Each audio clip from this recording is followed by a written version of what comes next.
스모겟돈. 이건 우리가 알던 황사가 아니다. 푸르던 하늘을 삼키고 시야를 없애고 도시를 멈춰 세운다. 중국에서 시작된 거대한 독성 모래구름이 지금 우리 머리 위로 다가오고 있다. 그런데 황사라는 이름, 우린 익숙하지 않던가? 우리는 황사를 오래전부터 알고 있었다. 봄이 오면 하늘에서 흙비가 내렸고 먼지가 날렸다. 실제로 과거의 황사는 땅을 비옥하게 만들고 바다에 철분을 공급해 플랑크톤을 살린다. 이건 계절 변화의 신호이고 모두가 익숙하게 받아들이며 사는 자연현상의 일부였다. 하지만 이제 하늘에서 내리는 건 흙이 아니라 독이다.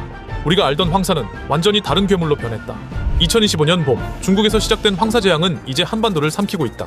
수백 미터 높이의 모래벽, 시야를 없애는 독성 안개. 중국 간수성과 장해시를 덮친 모래폭풍은 도시를 삼켰고 도로 위는 아수라장이 됐다. 황사구름은 너무 거대해서 위성에서도 또렷하게 보였고 수도 베이징의 PM10 수치는 세계보건기구 WHO 기준치의 30배를 넘었다. 눈으로 보이는 모래보다 더 무서운 건 그 안에 숨은 보이지 않는 초미세먼지. 머리카락 굵기의 30분의 1 크기의 초미세먼지는 마스크조차 뚫고 들어와 보이지 않는 살인자다. 이 작은 입자는 폐 깊숙이 파고들어 천식과 폐렴을 일으키고 심장질환과 뇌졸중 위험까지 끌어올린다. 이 재앙은 이제 국경을 넘어 우리 머리 위로 다가오고 있다. 그 괴물은 어디서 어떻게 시작됐을까?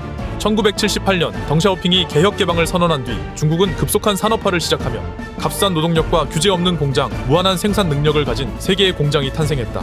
공장, 차량, 화력발전소가 쉴 새 없이 연기와 매연을 뿜어댔고 그 산업화의 한복판 내몽골과 고비 사막을 지나며 매연과 중금속을 흡수했다.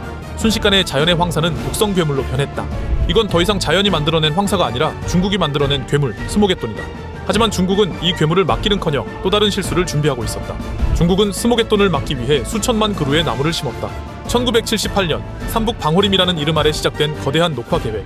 하지만 그 선택은 또 다른 재앙을 낳았다. 중국이 선택한 수종은 버드나무와 미루나무. 값싸고 빨리 자라며 미세먼지를 흡수한다는 이유였다.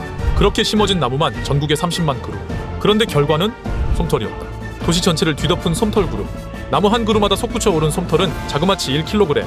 알레르기와 대기오염, 화재 위험까지 불러왔고 시민들의 분노와 불안이 폭발했지만 정부는 마스크를 써라, 밤에만 외출해라.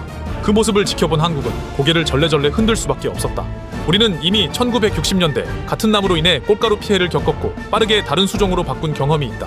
하지만 중국은 수십 년이 지난 지금도 같은 실수를 반복하고 있다. 스모겟돈이 갑자기 나타난 건 아니다. 중국은 제로 코로나 정책을 끝내자마자 멈춰있던 공장과 석탄 발전소를 다시 가동했다. 그 순간부터 대기오염은 폭증했고 기후변화와 맞물려 황사는 점점 더 잦아지고 더 강력해지고 있다. 우리도 그저 당하고만 있을 수는 없다.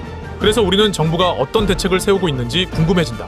정부는 최근 황사 미세먼지 대응을 위한 공기질 비상 대응 체계를 강화했고 위성 기반 실시간 추적 시스템도 구축하고 있다.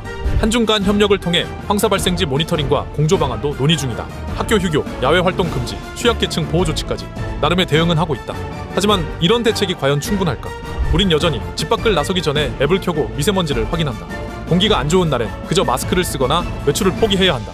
결국 우리 스스로 대비해야 하고 이게 끝인가? 라는 물음이 머릿속을 맴돈다.